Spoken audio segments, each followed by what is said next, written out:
It's your girl Zeta Lisa. Sean De Niro, the Fez dealer. And we are the Drummies. Welcome to our first episode, guys. Much long time ado, babe. Yeah. So we're so excited to embark on our first podcast together. And I think I gave you some red lipstick on here. Mm-hmm. Let me take that off. See, unedited real shit, guys. So what do you have in store for the Drummies? What do you envision when it comes to the Drummies? Just so a little bit of our like everyday life, like, you know what I'm saying? So people can get like behind the scenes, like, yo, what do they really do like in their life? Because the Drummies, like, our family life is like really crazy. Like, every day in my house is it's an adventure. Eventful day, for sure. I think one of the dope things about you, and let's really just kind of go back before we even go there. Yeah. Let's talk a little bit about the Fez dealer. The Fez dealer. So, what we shared before is that when I started my moving towards my purpose with Mama's Cocktail Hour, at the same time you started the Fez dealer. Yeah. We opened up our LLCs on the same day. Yeah, same day. October 1st, yeah. 2020. Yeah. So in 1 year of you being the Fez dealer, yeah, like, you really transformed. Mm-hmm. So when you started that journey, did you even imagine it can transpire into what it has today? No, I didn't have no idea like it would be like what it is like right now, and like looking back at it, like I didn't even expect to get like as far as I am, you know. It was just something that I thought would be cool, but I didn't think it would have the potential that it has today, you know. So, like, I'm excited about that. Yeah. I kind of feel like this is an interview because I don't think I've fully ever had a chance to, like, interview you or kind of talk a lot about, because you're very mystique on the internet. Maybe. Would you think that? Would you think that your fans say that you're, like, mysterious? I don't know. I don't. Honestly, yo, I don't know, because like I don't really do anything for anybody else's, like, you know what I'm saying? Like, everything I do is just because I enjoy it, or I'm into it. It's cool to me, so I don't care what other people think, really, honestly. Like, so I don't know if people would say that like I'm mysterious or whatever, but I've never heard that except for from you.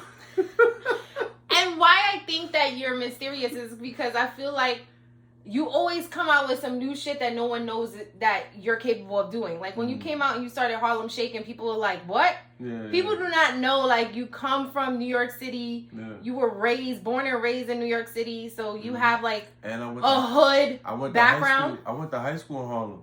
Yeah. 4 years I went to high school in Harlem because I wanted to get out of my neighborhood, you know? To experience, you know, something else, get more culture, you know what I'm saying? So let's dive into that, because your brand, Fez Dealer, is all about fucking culture. Yep. That's what it's about. What is it that you want to kind of portray through your brand? If you can have one sentence that kind of sums up who you are, what would that be? Like, the Fez Dealer, I want it to be like a cultural brand. You know, I'm not really interested in like being like a crazy designer or somebody who's like, you know what I mean? Right. I'm more interested in a cultural brand that, you know what I mean, could relay like a message of like Moorish culture through fashion, through style, through media, you know what I'm saying? That's why, like, I do videos, I do music videos, you know what I'm saying? I put my logos and my ideas on clothes. I make customized Fez headdresses for Moorish Americans and anybody else who's just interested and wants a cool custom hat, you know, so to speak. But I just want it to be cultural, so people who are not too familiar with that cultural ideologies or those type of things that's in the culture, I want them to be familiar with it. Like, oh, that's a Fez? I know what a Fez is. I know where it comes from. I know, you know, the history behind it. So that's what I really want with that, you know. And I think it's dope because I already think that you're doing that. Mm-hmm. Like, that's why I say, like, 1 year and you already kind of done that. You got some looks from some of the greats in the fashion community. R.I.P. to Murda. Yeah, word. R.I.P. That was one of the last people who reached out to you and said that he really loved your my style and everything. He was really messing with it, and I was like, I was shocked because he's so, you know, he was such a fly person, you know. Also like, from Harlem. Also from Harlem, yeah. He was just fly, man. You know, rest in peace. He was on his way to going to a whole nother place with fashion. You know what I'm saying? Yeah, and definitely. He you know, he left way too soon. R.I.P. to Murda, and I just think it was dope that you were able to connect with him. Yeah, me too. Prior to him leaving this world, but I see so many great things for you in the future. Yeah, thank you.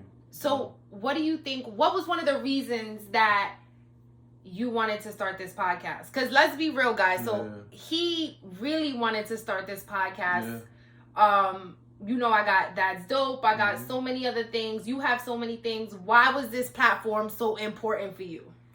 For one, because definitely I support like what, you know, you and the ladies at Mama's Cocktail Hour are doing, because I just know that it could go so much further than, you know, where it's at right now. Right. So that's number one. And two, I just feel like where else would I want to bring a show about my family? Like, you know what I'm saying? Or about, you know, my life, and to be able to show my personality to people who don't necessarily get to see it every day. So you are officially Mama's Cocktail, our first male podcaster. That's right, holla. What do you have to say about that? I mean, you know, have my people call your people, and, you know. My people are your people. That's true.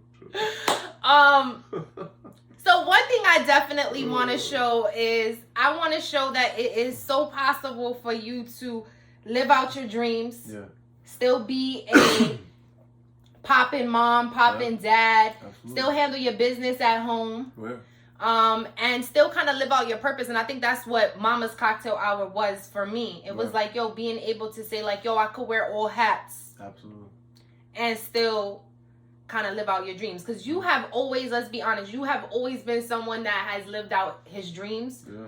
Whereas I was always scared to kind of live out my dreams. I used to always be like, yo, don't you want to do this? Don't you want to, you know? I used to try to convince you to do shit. You'd be like, I'm not doing that. I don't want to do that. But I was just trying to help you find like a hobby or like something that you would be passionate about. Because I always had that, and I wanted you to have the same thing. But now it's like, you got it. It's like, there's no question. You know what you want to do. But how difficult was it when I didn't know what I wanted to do? Nah, it's hard because, you know, somebody who's artistic and creative, you know, and uses like their God-given talents, I guess you could say, and tries to, you know, better them, you know what I'm saying, but sees that type of potential in somebody else who's their partner, and see them not living up to it, it kind of is like, damn, like I wish she saw what I see, right? Type of thing, you know. So to see you living in your purpose now is like, it's so fucking amazing. But not only that, it's very attractive, like, you know what I'm saying. And to see you doing that, it makes me, you know, that much more in love with you, because I see you doing your thing, and, you know, it's something that you've been wanting to do, and now you're doing it. Babe, yes. So yeah, I'm happy about that. I know, and like I said, you have been one of my biggest supporters, because like I say a lot, like I've always had this outgoing personality, but I always wasn't secure with myself. Yeah. So to kind of see me now living out my purpose, and you kind of living out your purpose, is only right that we come together for the Drummies podcast. Yep, absolutely. Why not? Something that I think I also want to portray through this platform is that melanated people can come together. Melanated people can be successful. We can wear different hats. And I think we're showing that through our content, and anything that we put together Drummies podcast wise for the future, and what we've done in the past through our family page. So if you do not and have not checked out the Drummies, you should definitely do so. We are on Instagram at the Drummies. Yep. And check the link in the bio, because we got a YouTube channel. We definitely do have a YouTube channel. Yep. what is one of the hardest things that you have encountered putting our family out on social media on the front lines? What do you think has been one hard thing for you?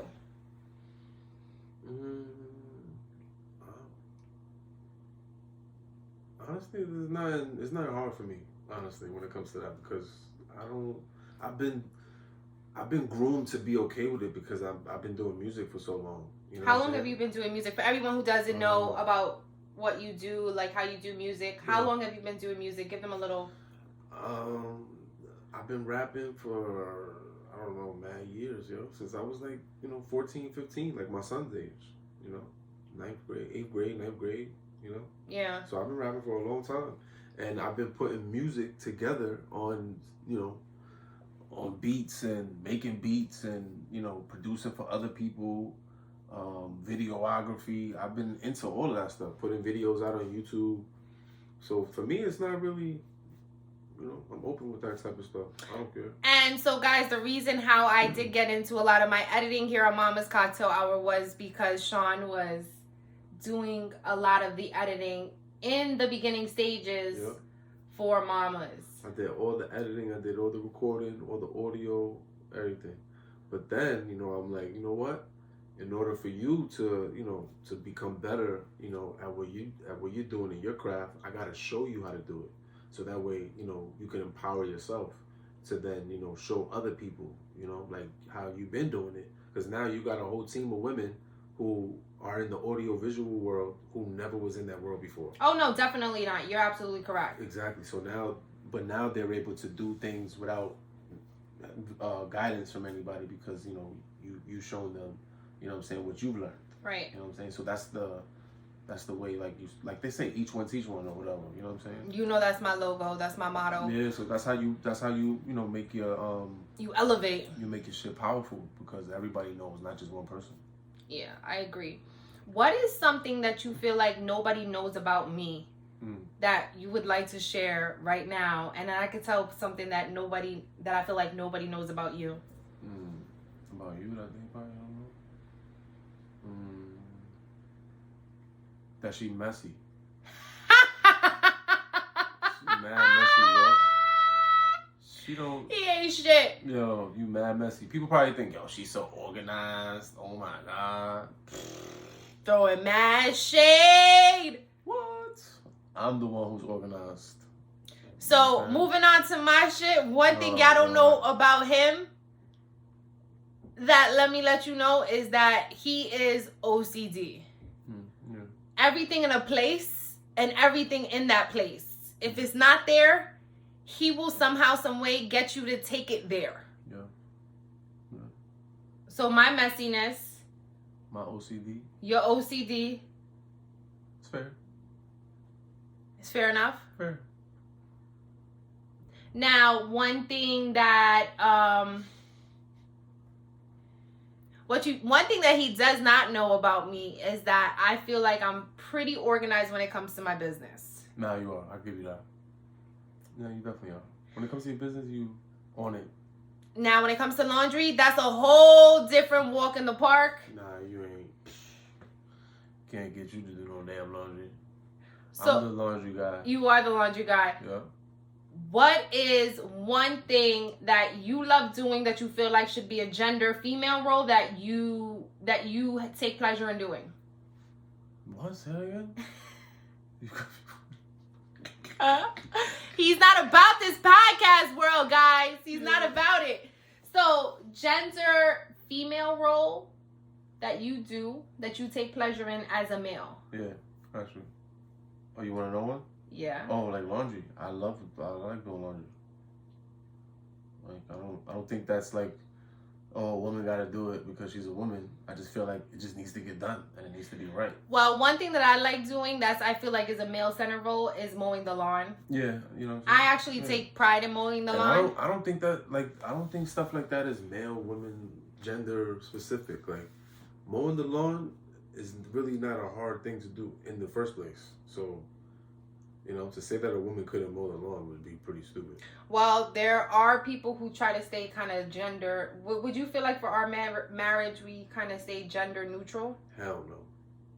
Hell to the no. You mean, yes, we say gender neutral because we don't really play those roles. You look confusing me.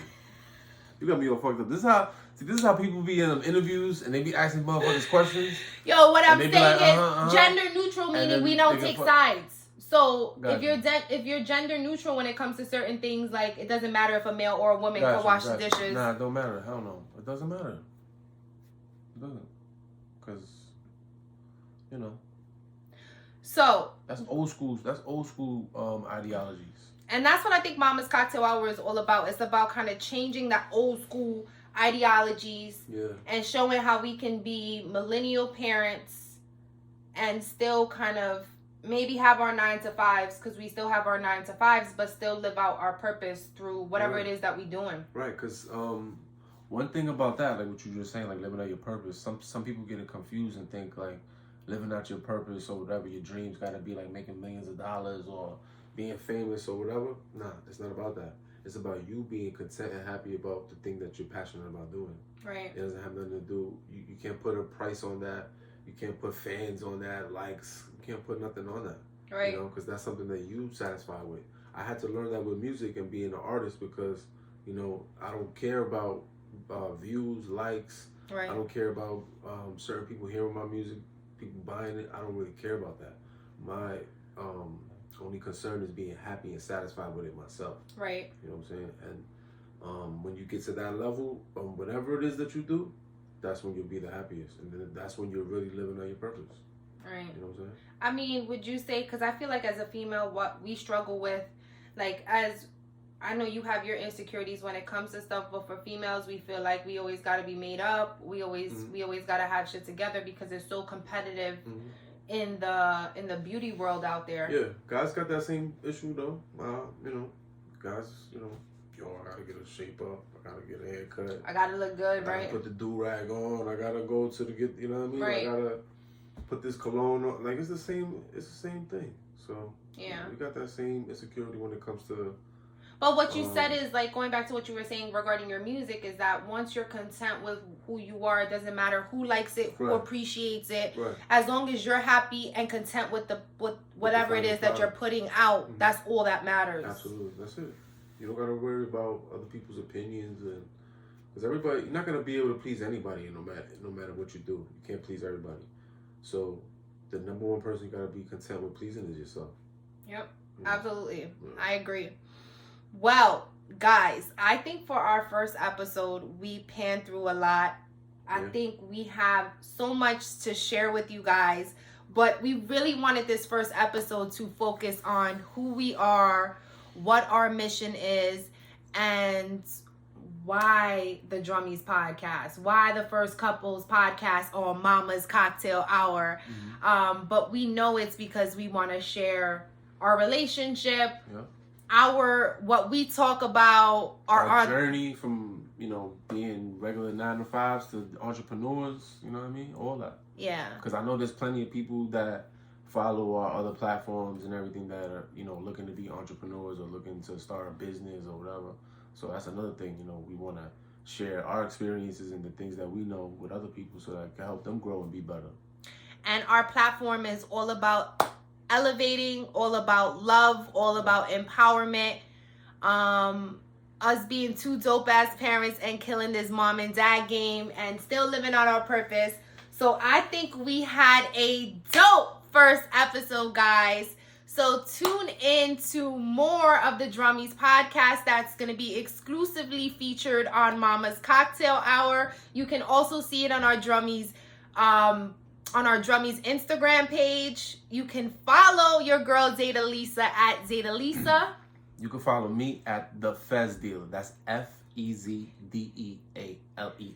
You'll see when you go to the page what it's all about. Don't worry about the name right now. And you can follow us.